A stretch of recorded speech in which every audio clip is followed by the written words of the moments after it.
welcome to the Daily Mill for Thursday, the 6th of November 2025. In today's Millwall news, we start out with this from the southernnews.co.uk, who, do remember, publish a newspaper on a Thursday that you can buy in the shops if you see it out and about. And if you can't, you can get it online for 50 pence at issuu.com, issuu.com. Check it out. But here we go. Mill head coach expects and respects criticism after heavy Birmingham City loss. Alex Neil expected and respected that criticism would follow his side's 4-0 loss to Birmingham City on Tuesday. Mill travelled to St Andrews. Mill travelled to St Andrews, 5 games unbeaten and had yet to lose away from home, but were quickly undone by 2 first-half goals from Birmingham. Blues widened the margin 4 minutes after half-time through Alex Cochran. Yeah, we know all that. Yada, yada, yada, da-da-da-da-da. The Lions were a distant second best throughout the 90 minutes, registering just 4 shots, 2 of which were on target. Alex Neil's side returned to London this Saturday to take on Preston North End at home. Asked if playing in front of the Den could help them return to form, Neil said. I hope so. I think our form recently has been good. And it's another important game for us. The simple fact is, when we're winning games and stuff, we're not sitting there waiting for everybody to sort of pass on the back and say all that sort of stuff. But, we have had a lot of credit recently and we've suffered a defeat. So we're naturally going to get criticism for it in the manner in which we did, which I understand and I expect and respect. So I've got no issues with that. We need to do better collectively. And Neil added, it's been really disappointing, particularly for the fans who've travelled up and supported us. They've been great, and I'm bitterly disappointed that we've let them down this evening and we haven't produced anywhere near the level that we're capable of. Yeah. So he gets it, he understands.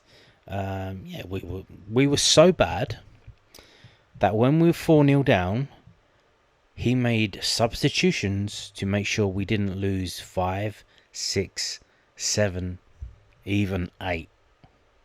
He knew how bad it was. So let's hope, the changes are rung for the game now. Preston North End, it's because again the international break is coming up.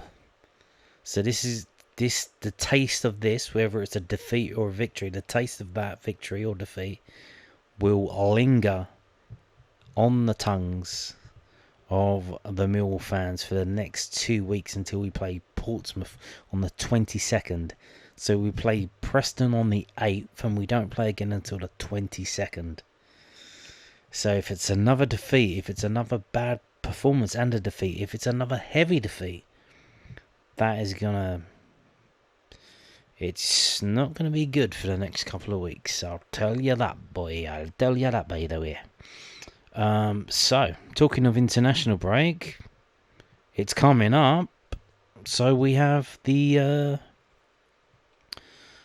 players called up. So Mill Trio called up for November international duty. This is from the official website millfc.co.uk. 3 Mill players have been called up for the international duty during the November break. Dan Kelly, Mihailo Ivanovic and Max Crocombe will represent their nations in the 3rd international break of the campaign. Kelly and Scotland's under-21s will take on Gibraltar away and Bulgaria home, which is at Motherwell's Fir Park, in UEFA European Under-21s Championship qualifiers. So these are competitive fixtures. Whilst Ivanovic will hope to start an attack for Serbia Under-21s as they face Czechia and USA in friendly matches. Crocombe, meanwhile, here we go, he's got the best of it, will look to be in between the sticks for New Zealand as they travel to Colombia and Ecuador for friendlies. So there you go. What a nice little jolly for Max Crocombe, flying off to South America. Hopefully, he gets in and out before America invades Venezuela. So these are the games, for this handy little list. So we've got games on the Friday, 2 on the Saturday, although because this is in Colombia, Is that Saturday night going into Sunday morning, or is that Friday night going into Saturday super early, like 1 a.m., 2 a.m.? Because whenever there's the Copa America, that was all the kickoffs were always like 1:30 a.m. 2 a.m. So is that Saturday 2 a.m. or is that Saturday night, which is technically Sunday morning? I don't know. We'll see. I'll try and find out if any of these will be shown on the television or on the YouTube. And if I do, I will let you know, by the way. Again, what else have we got? And then all the other games on Tuesday. So that's going to be fun, covering, covering it, all the stuff for the videos, Like I said, what the hell am I going to talk about every day? There's only 1, 2, 3 different days involving international players, so that's going to be fun. It is going to be fun, isn't it? So, moving on to this from millfc.co.uk. Femi Azeez nominated for PFA Player of the Month. Well, I mean, that's not a shock, is it? Mill's Femi Azeez has been nominated for the PFA Championship Fans Player of the Month award for October 2025.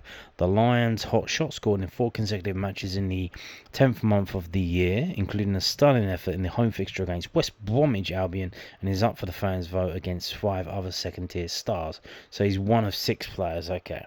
Lions supporters can vote for Femi at the link above. Get voting, Millwall fans. So it's a vote. So democracy manifest.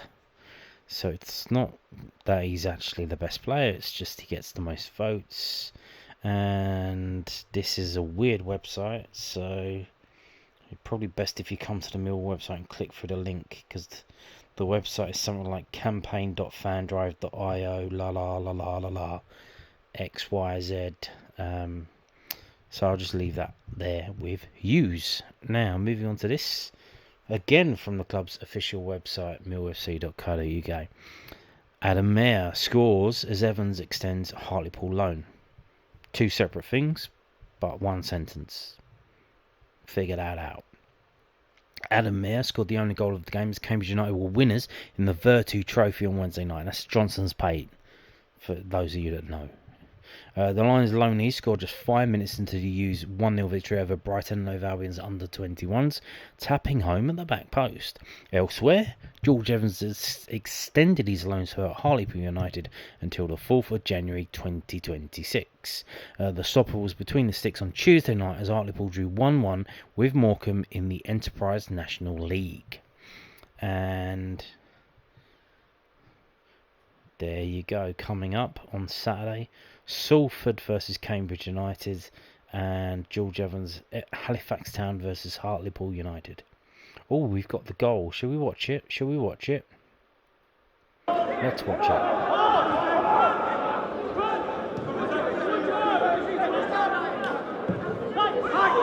There we go. They're in their own half. They're in their defence. There we go. Posh.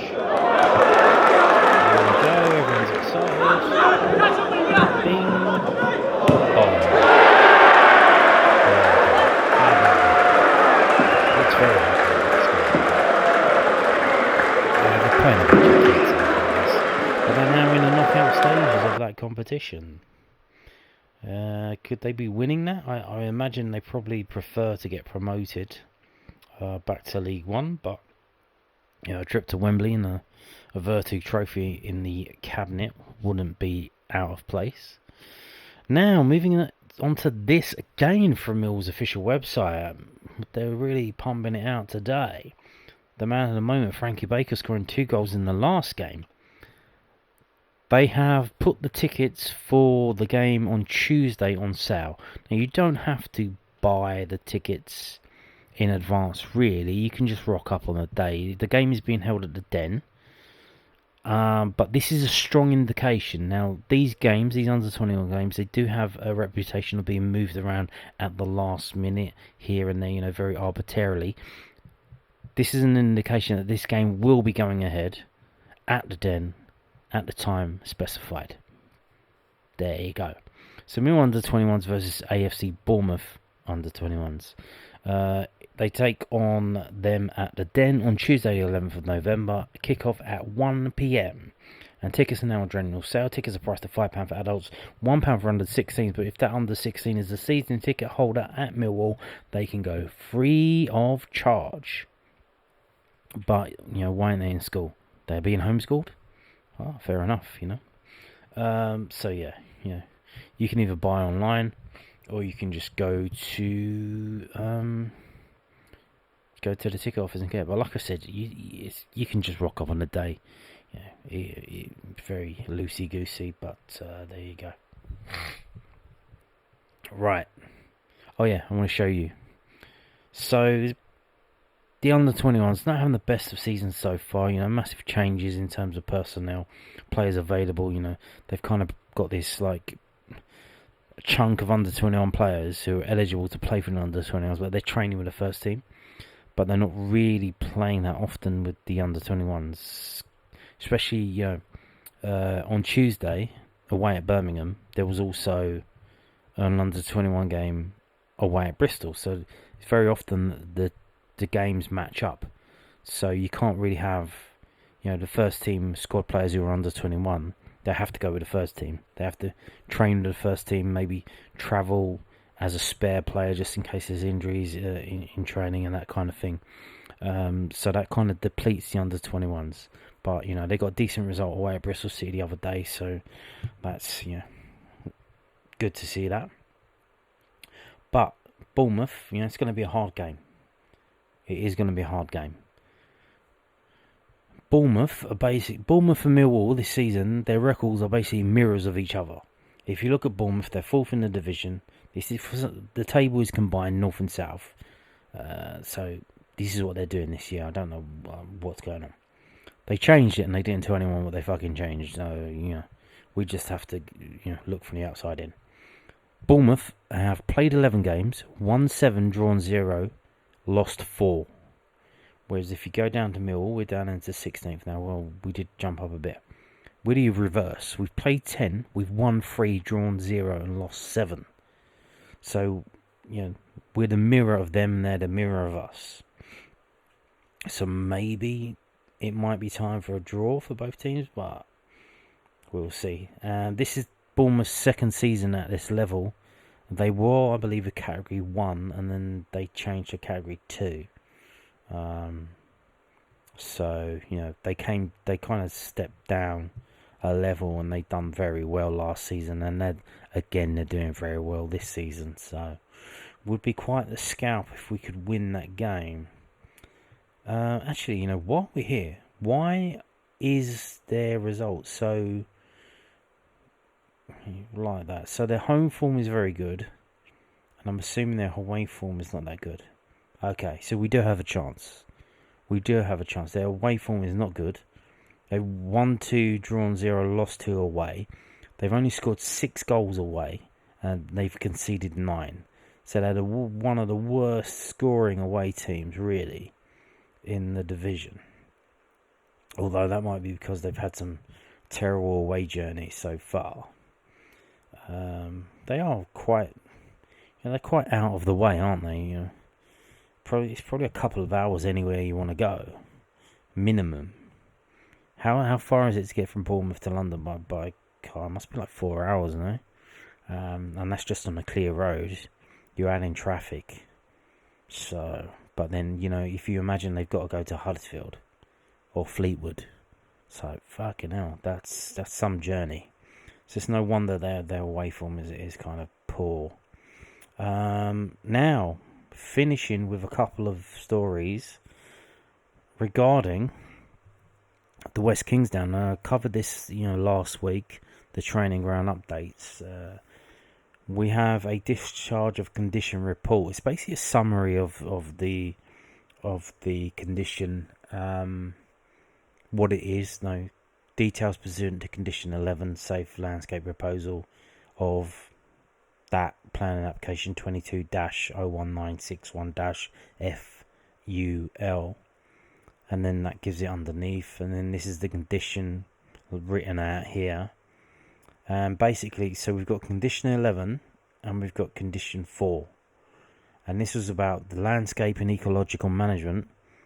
And the soft landscape proposal. So the thousands and thousands of pounds worth of trees, shrubs, flowers, grasses that Millwall are gonna plant in this area, which is basically at the moment just a flat meadow, grassland, nothing going on there.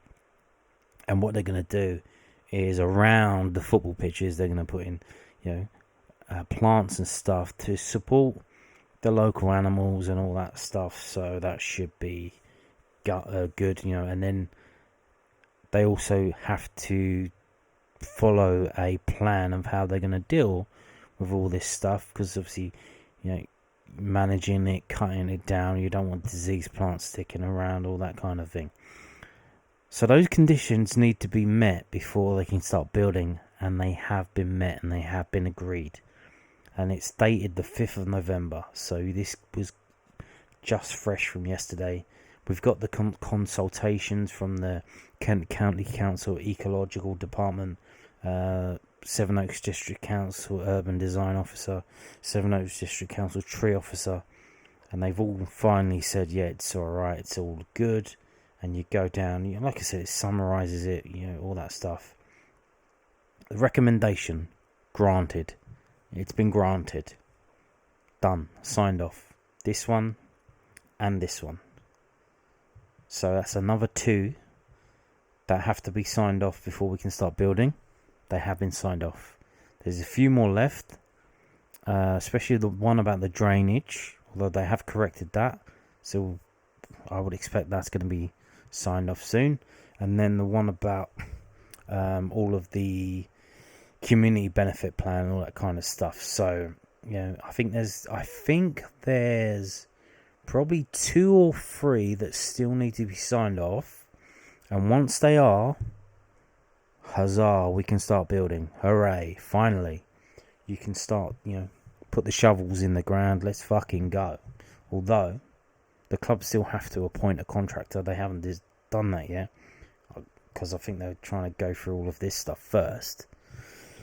But they did say they wanted to go through Q4 to 2025. Now, I didn't know whether that was Q4 in a calendar year, Q4 in the financial year. So we'll see how we go. There is a thing about when they can start building, in terms of they can't disturb the nesting season of the dormice or some shit like that.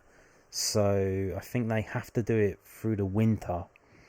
They can't go after spring or summer, because the local wildlife will start nesting and breeding and all that shit, and you're upsetting them when they're trying to start their families. So we can't do that, can we? Can't do that. We need to love the animals, don't we, people? We love them, all creatures, great and small.